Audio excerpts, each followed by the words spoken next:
real mans. He's right there doing real man stuff. What are you doing today, Ziggy? What are you doing today? It's gonna be another Arctic blast, Ziggy. There's gonna be another Arctic blast, buddy. Oh my gosh, let me tell y'all what happened yesterday. And a forewarning for anybody that wants pigs. Goodness gracious, specifically piglets. Oh my gosh, okay. It was a lot more dramatic than it seems. I have a Band-Aid on my finger. You know, I'm pretty clumsy. Over the past however long we've been here on the farm, y'all know that I do some pretty stupid stuff. Let's take a trip down memory lane. I tried to undo a drill bit or something with a little screw thingy, and I ended up cutting up my hand. I tried to save a goat in the middle of an electrical storm and tripped over wire. Y'all remember that, some wire fencing, and fell straight onto the concrete and really killed my leg. What have I done? Fallen in many holes. Trudy's knocked me down. I held Jack one time and he cut open my hand. So I've done a lot, okay? I've done a lot of stuff. And I've tried to minimize my farm injuries, and I feel like I've done really good, except for yesterday. So let me paint the picture for you. I'm gonna let you watch this little piglet right here, even though it's gonna leave, and the ducks. You can watch the ducks eat. And I guess Rocky. Okay, so let's paint the picture. Those piglets right there. Good Lord, here's your warning. Pig's teeth, extremely sharp. Extremely. So we put Wilma up yesterday, but only Wilma and 3 of her babies put themselves up. And the 4th one was stuck in the garden with Peaches. It couldn't figure its way out. But okay, that's fine. Ellie and I can corner it. That'll be okay. It's gonna scream, but you know what? It's the middle of the day. It's okay. Look at that little one scratching its butt.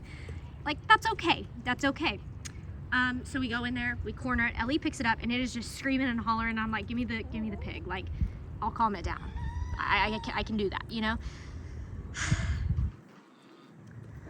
I'm carrying it, and I had my hand too close to its mouth because I had it close to my face, and nothing happened to my face, but it grabbed a hold of my finger.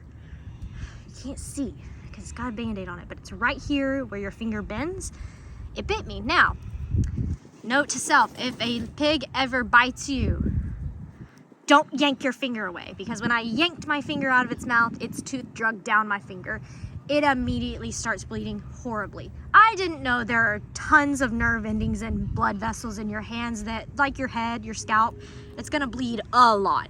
And it's bleeding a lot. I literally call my dad panicking. I'm like, does this need stitches? He goes, Megan, it's not that deep. You should be more worried about the fact that it's a pig bite and what bacteria they might have in their mouth. And if you want to go get stitches, I guess you can, but they're going to put shots in your finger. And I was like, no. So everything's okay though. I washed it with hydrogen peroxide, got it all clean. It's not swollen today. I have this on it while I'm out here. It's already closed up. It wasn't bad. But my moral of the story is, guys, if you're going to hold a pig, don't let your hand get anywhere near its mouth. And if it happens to happen, and it bites you, don't yank your finger out of its mouth until it lets go. Maybe that's common sense, I don't know. But this little piglet, one of them little piglets right there, just chomped down on my finger and cut my finger all the way across there. It's not that bad, I promise. But there's your tip of the day. Don't yank your finger out. Let it let go of you, because yanking your finger out will make it worse. It could have just been a tiny hole, but I made it so much worse. Right, Rocky? I don't have any tips for aggressive roosters, though. I'm sorry. I establish dominance. That's all I do. Hello, Daffy. Are you going to come protect me from Rocky, even though there's no protection needed? So one other thing we're doing today, I'm sorry I'm not going to show it on video because I'm not going to take my phone all the way out there. It involves chemicals. Please stop eating poop. I shouldn't have to ask you that. It involves chemicals, and I'm just not going to bring my phone out there and video that. I want to be able to fully concentrate on it because it's the first time I've ever treated a pond. And we're going to treat our back pond. Y'all know there was duckweed in it. Still is. We talked about duckweed on a live one time. It's naturally occurring. It is illegal to possess. I can't control that a bird probably flew in it and infested our pond with it, but it happened.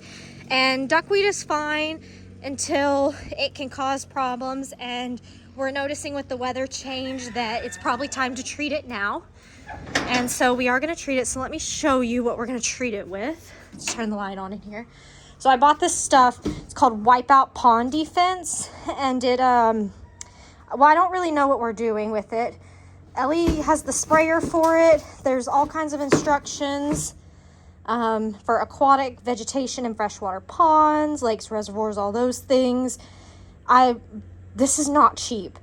I'm not gonna lie. And it said it was specifically will help duckweed. Now, the thing with this though is it said it can take up to 90 days to get the duckweed to go. So now that we're gonna put that in the water, it's kind of gonna ruin our pasture rotation, but that's okay because we are not parasite free, but we have low parasite numbers right now. So it's okay that they're on this pasture, but we're gonna be watching that. But that chemical is animal safe.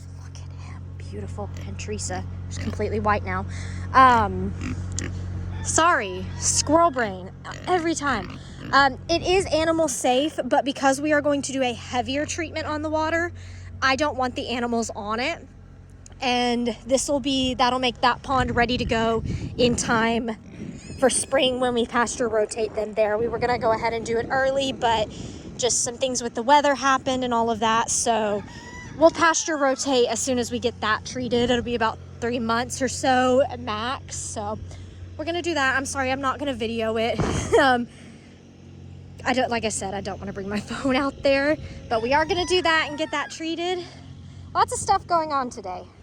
So while I've got Ziggy here, I want to show you an update on his wound. Also, we have to fix this. I have no idea what happened, but that's also been added recently. But look at Ziggy's arm. That's as good as he's really gonna let me get it. His scab is falling off. We've got feathers growing. Ziggy's doing great. Freaking Wilma, not again. She's over here digging this hole again, right in front of us. What is it with pigs and digging holes? I know she's gonna be super sad when she can't do the front yard time anymore because her piglets are still able to get in and out of the pasture, so we still keep them in the stall at night just for safety, but we let them out during the day, which leads to this. Wilma! Wilma! Wilma! Wilma! Wilma! Wilma! Wilma! Wilma! Don't come up on me like that. Wilma! Wilma! Why? Why? And you too! Wilma! No, ma'am. No, come on, let's go find something better to do. If you want to dig it in the middle of the yard, like I can get behind digging it in the middle of the yard. If you're going to dig a hole, I'd rather you dig it in the middle of the yard than right here on the fence so you can get out one day. Wilma, you kill me. Really. I love you, girl, but you drive me crazy. There's also something I want to talk about. It's kind of funny. I've been griping at it to my family a lot, but it's really not my place to gripe. But I just want to give people a heads up that are maybe watching and maybe thinking about getting chickens. So egg prices are really, really high right now, okay? I know, trust me. I know they are. My girls are not laying enough right now to keep up with my baking and my cooking, you know, all of that. So I still have to buy eggs too. I'm sorry, I see Ziggy zooming off in the background. That's great stuff. But I know a lot of people, one, I'm ordering chickens for my mom right now because my mom has lost some chickens and she needs more eggs. She's only getting like 3 a day. And she's also selling eggs to people at her work or something like that. I don't know. But she wants more chickens. So I'm ordering her more chickens. I noticed the prices for chicks have gone up considerably. And that's totally okay because the demand for them has. You know, that's how supply and demand works. But it made me sit there and think, okay, I know a lot of people want to get chicks for eggs because of the egg prices. Now, one, we have the bird flu going around. I'm not up to date on all that. Hold on. I need to get a drink of my coffee. I don't know all about the bird flu. I don't know who's in, where it's at, all of that. I'm not up to date on that. But I know some hatcheries have tested positive. And so just if you are going to order chicks, do your research. Also, do your research period before you get chickens. And look, I'm not the expert. I am not anything, but I'm going to give you some little tidbits maybe that you haven't thought about if you are thinking about getting chickens, that just so you're kind of aware, these are some things that go into it. So I know people are like, yeah, it'll be so much cheaper if I get my own chickens. Their payoff will give me eggs. Okay, well, first of all, most chickens from the breeds that I have, I've read they only lay up like to 4 years old. After that, they don't lay anymore, from what I understand. If I'm wrong, my research could be out of date. That's totally okay. That's totally okay. But from when I researched when I first got my chickens and my breeds, they stopped laying at like 4 years old. So there's that. And then you have to think about it. Chicks are not cheap. Right now, $15 a chick for standard breeds. I think if you want an expensive, like I think 20, there's these zombie chickens right now. They're really cool. I really want one. They're like $25 a chick. Chicks are not cheap. Then you have to think, how are you going to get them? Are you going to go pick them up from somebody? Are you going to have them shipped? Because that can be hard with your weather. You have to think about the weather with that. Are you going to have them shipped? And then when they get to you, what do you do? Okay. Well, we have to have a brooder. Everybody does their brooders different. Brooders, though, heat lamp or a heat plate. You got to have a secure place for them while they're chicks. You have to feed them. You have to decide, are you going to give them medicated feed or unmedicated feed? You have to give them water. You have to continuously clean their shavings, or depending on what you put down in their brooder, you have to continually clean that and change it out, which that stuff's not cheap. It adds up. And then what happens when they get older? We're very blessed that we have secured our area predator-wise. We have guardian animals that our chickens can roam free. Y'all know we got rid of my runs. They were destroyed and we got rid of them. Now we only have my coops. My girls lay wherever they want. They walk around, do whatever they want. I have plenty of roosters to protect them. We're very blessed with our situation, but that is not the case. Like for my mom, they have owls that take their chickens, so she has to have a run and a coop. The runs are not cheap at all. Even for just a single like panel of it is not cheap. And then you have a coop, because you have to have a coop. It's how it goes with chickens. I mean, I guess you don't have to, but if you're giving them the best chance, your best chances at getting eggs and making them comfortable enough to lay eggs, you need a coop, because I don't write the chicken rules, but best chance, give them a coop. Not everybody does it. Like I said, some free range doesn't even have a coop. Mine don't even lay in their coop unless it's cold. Mine roost on the fence and in the rafters. That's what mine do. But we're able to do that. Then you have to think about predator proofing with those runs and what all you're going to do to predator proof if you have predators. And then their feed.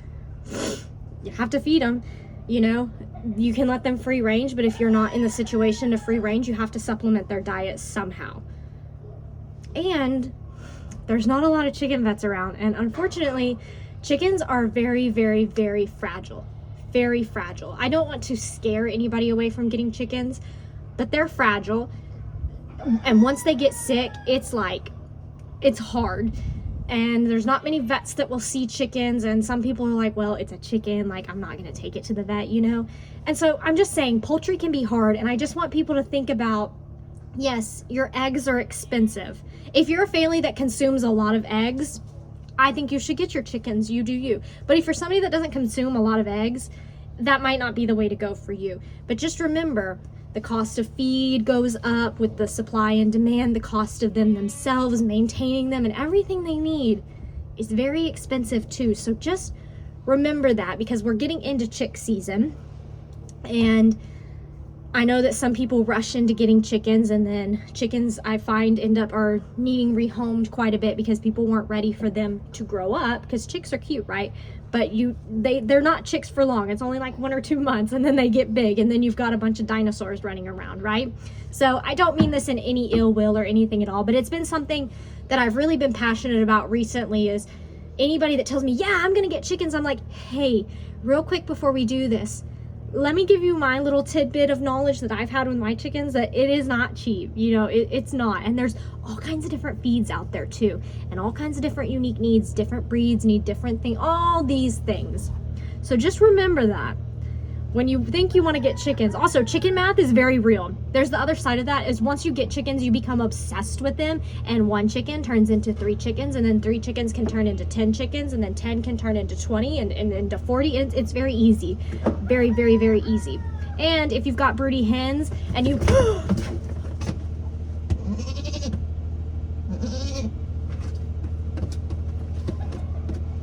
if you've got broody hens and you don't want chicks but you can't find where they're laying, like we have before, they'll keep laying eggs and they'll keep hatching, and then you'll end up with even more chickens. So that's my little tidbit of chicken knowledge. I'm not saying what you should or shouldn't do, but that's just my advice as a chicken owner. And with the egg prices going up, supply and demand, yes, I see you. You can leave again. Thank you. Yep. Okay. She's not going to leave. Okay. Tallulah, it's great stuff. But yeah, that's all I got. That's my spiel on egg prices and chickens right now. Okay, so I just gave my chicken spiel. That's good, Lovey. Do you agree with what I'm saying? So it's not just like Megan's going on another rant again. Like you can attest. You're the one that I'm a chicken person too. Well, I got my own 5 chickens. You buy the feed. You know what the feed bill looks like. Yeah, so it's not cheap. It's not cheap, and you know how much the runs cost. You know how much the maintenance, and you know what happens when they get sick, and you know how that goes, and how fragile they can be, how temperamental they are with the weather. So he agrees with me. I'm not just crazy. Yes, sir. But if you do want to get into the chicken world, they're great. No, they are a good investment. They're cute animals, of course, but beyond that, I mean, just look at them right now. Look what they're doing for the ground. They and then. Well, you're actually promoting the chickens. I was almost de-influencing people. I was like, look, if you just want chickens for the eggs, just hey, here's the heads up. Oh, you're trying to demotivate? Oh, chickens suck. Don't get them. Sorry. No, chickens are great. They are great for your yard too. But like I was saying, you know, ours are blessed that they're able to free roam. So we've got a little bit of a different situation. While we're here, I thought I would maybe show you some of the breeds I got. This is Dumplings. She is a light Brahma. She should be at laying age. This is Sizzle. She's a Bantam Cochin. Those chicks aren't hers. She just laid on them. She just went broody on someone else's eggs. She's a Cochin. I don't know what kind of Cochin, but she's something. And then over here, this is Red right here. She's a Red Orpington. This is Lavender. She's a Lavender Polish. This is Tiny. She's a Tolled-up Polish. That is Elsa. She's a Silver-laced Polish. That right there, that's Salmon. She's a Salmon Bavarella. That's Hey Hey. He's a Polish, but I don't know what color he is. And then over there, that's Coco. She's a Chocolate Orpington. Let's see who else we've got. So that's another Bantam Cochin. This one looks like a red lace Wyandotte, if that's how you say it. Or maybe this one is, or maybe this is a blue laced Wyandotte. Both of those ones that are laced Wyandottes. I just don't know the base color. Barred Rock. And then that right there is Olive, and she is a Easter Egger or Americana. I'm not sure which one. And I think Nate is a Serama. He's a Bantam though. If you don't know, Bantam is like, think of like small, medium, large, right? Bantam just means small breed.